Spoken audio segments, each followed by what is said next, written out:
1938।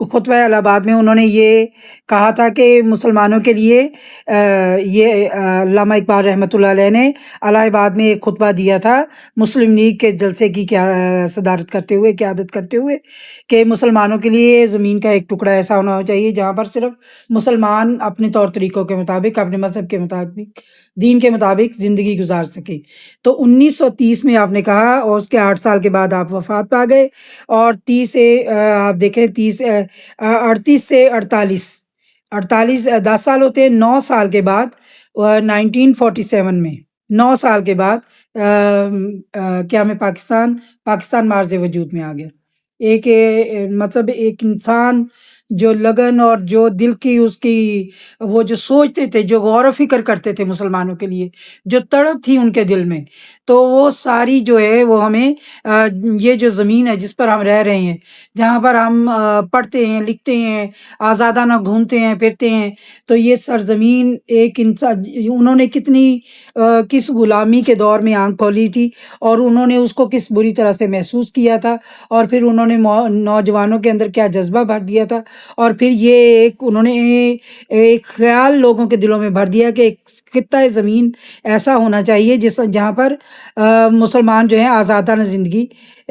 بسر کر سکیں۔ تو یہ انہوں نے خطبہ الہ آباد کی صدارت میں وہ یہ بات کہی تھی، مسلم لیگ کا یہ جلسہ تھا۔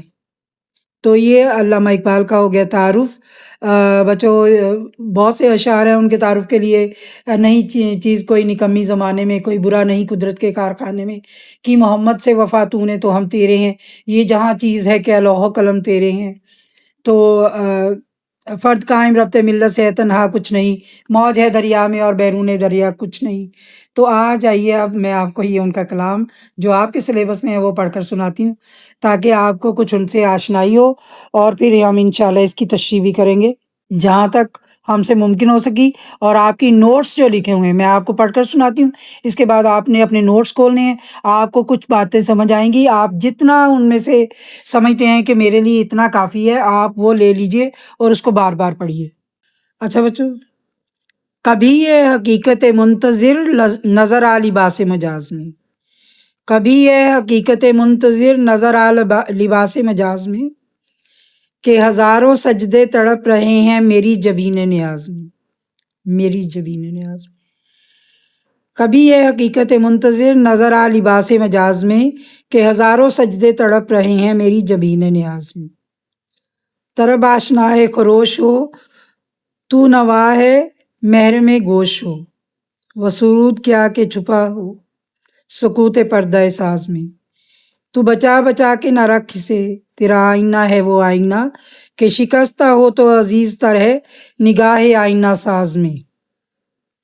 دم طوف کرم کے شمع نے یہ کہا کہ وہ عصر کہن کہاں، نہ تیری حکایت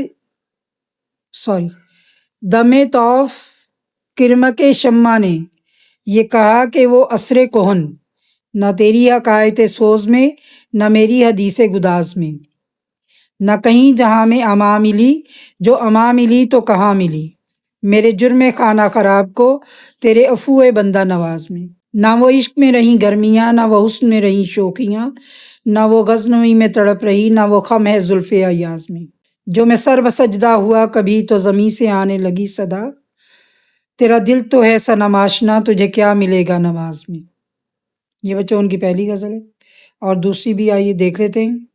خرد مندوں سے کیا پوچھوں کہ میری ابتدا کیا ہے،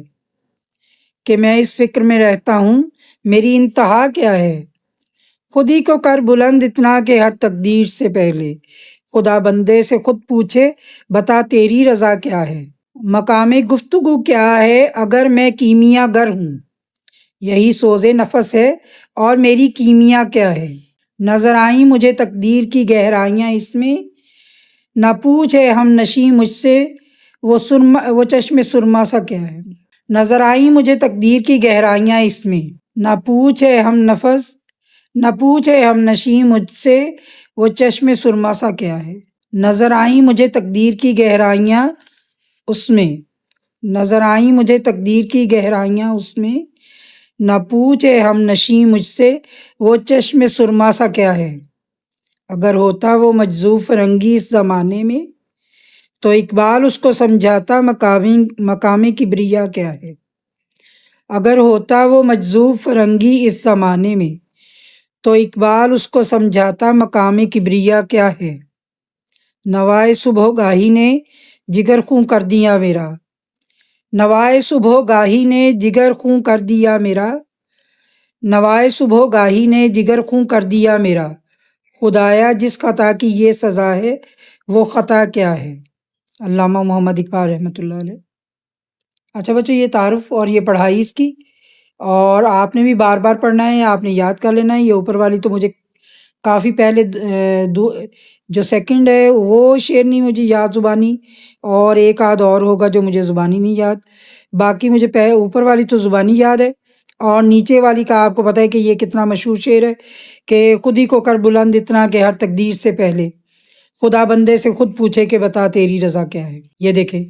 یہ آپ نے، اچھا بچوں، یہ شعر جو ہے، خرد مندوں سے کیا پوچھوں کہ میری ابتدا کیا ہے، کہ میں اس فکر میں رہتا ہوں میری انتہا کیا ہے، خود ہی کو کر بلند اتنا کہ ہر تقدیر سے پہلے خدا بندے سے خود پوچھے بتا تیری رضا کیا ہے، مقام گفتگو کیا ہے اگر میں کیمیا گر ہوں، یہی سوز نفس ہے اور میری کیمیا کیا ہے، نظر آئیں مجھے تقدیر کی گہرائیاں اس میں، نہ پوچھے ہم نشیں مجھ سے وہ چشم سرما سا کیا ہے، اگر ہوتا وہ مجذوب فرنگی اس زمانے میں تو اقبال اس کو سمجھاتا مقام کبریا کیا ہے، نوائے صبح گاہی نے جگر خوں کر دیا میرا، خدایا اس خطا کی یہ سزا ہے وہ خطا کیا ہے،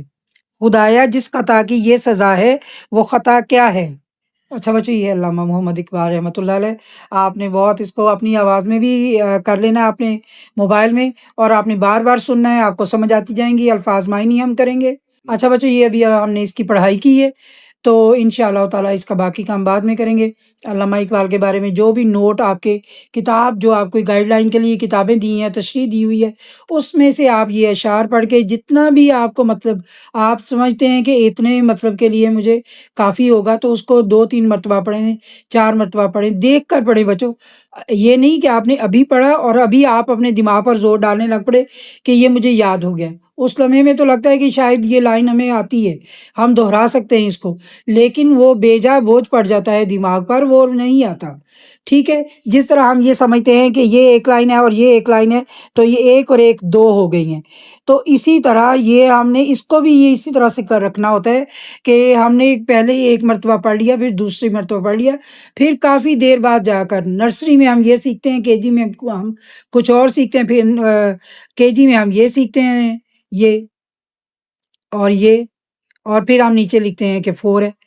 تو اسی طرح سے بچوں، ہر ایک کام کا ایک اپنا وقت ہوتا ہے، آپ نے اسی لمحے میں پڑھ کر نہیں کہنا کہ مجھے یاد ہو گیا، آپ نے اس کو ایک بار پڑھنا ہے، 2 بار، ہر روز پڑھیں ایک بار، تو 27 مرتبہ آپ پیپر تک پڑھ لیں گے، تو انشاءاللہ تعالیٰ اگر اتنا زیادہ بھی پڑھ لیا تو ہمیشہ کے لیے وہ آپ کا ہو جائے گا، اور جب آپ اسے چاہیں لکھ کر بھی بیان کر سکتے ہیں، زبانی بھی بیان کر سکتے ہیں، اور ضرور محنت کیجئے، یاد رکھیے کام کو اور لکھنا شروع کیجئے، لکھنے سے سبق آپ کا ہوگا بچوں، دیکھ کر لکھیے، ابھی میں آپ کو زبانی یاد کرنے، دیکھ کر بار بار لکھیں تو وہ آپ کے اندر جمع ہوتا جائے گا، اور جب آپ امتحان میں بیٹھیں گے تو وہ خود بخود آپ کے پاس آ جائے گا۔ صرف دیکھ کر لکھا ہوا کام، اگر آپ کو 3 بار بھی دیکھ کر لکھنا پڑ رہا ہے کسی سبق کو یاد کرنے کے لیے تو دیکھ کر لکھیں، یہ ایک بہترین ہے۔ اگر آپ بیجا اس پر بوجھ ڈالیں گے کہ میں نے 5 بار پڑھا ہے، 10 بار پڑھا ہے اور اب اس کو مجھے زبانی یاد ہو جانا چاہیے آج کے دن میں ہی، تو وہ نہیں ہو سکے گا بچوں۔ ہم 5 روٹیاں ایک دن میں نہیں کھا سکتے، ایک وقت میں نہیں کھا سکتے، ہماری مخصوص ایک تھیلی ہے، ہم اس میں ایک وقت میں مخصوص اس میں چیز ڈالتے ہیں، اسی طرح یہ تو بہت ہی خاص ہے، تو اس میں تو لیئرز میں آپ نے ایک بار پڑھا تو ایک لیئر آ گئی، یہ سمندر کی لہریں جیسے کچھ موتی اوپر لے آتی ہیں، کبھی ان چیزوں کو نیچے لے جاتی ہیں، کچھ سیپیوں میں موتی ہوتے ہیں اور کچھ میں بیکار چیزیں ہوتی ہیں، تو کچھ ہم بجائے ریلیں دے کر بیکار چیزیں ڈالنے کے ہم یہ موتی ان میں ڈالیں، تاکہ ہمارے سمندر کی لہر جب آئے یہاں پر تو وہ ان موتیوں کو لے آئے، اور جب ہمیں ضرورت ہو تو ہم ان کو تحریر کر لیں۔ تو انشاءاللہ پھر ملتے ہیں، ان باتوں کو یاد رکھیں اور پڑھنا اور لکھنا شروع کریں۔ اللہ حافظ۔